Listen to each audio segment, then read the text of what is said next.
इस बेसुरे लौंडे के ढोल पे क्या कमर हिला रही है? मैं ढोल बजाता हूँ, तू नाच।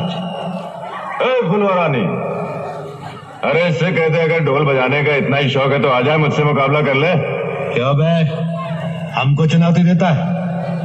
मर्द का बच्चा है तो आजा मैदान में।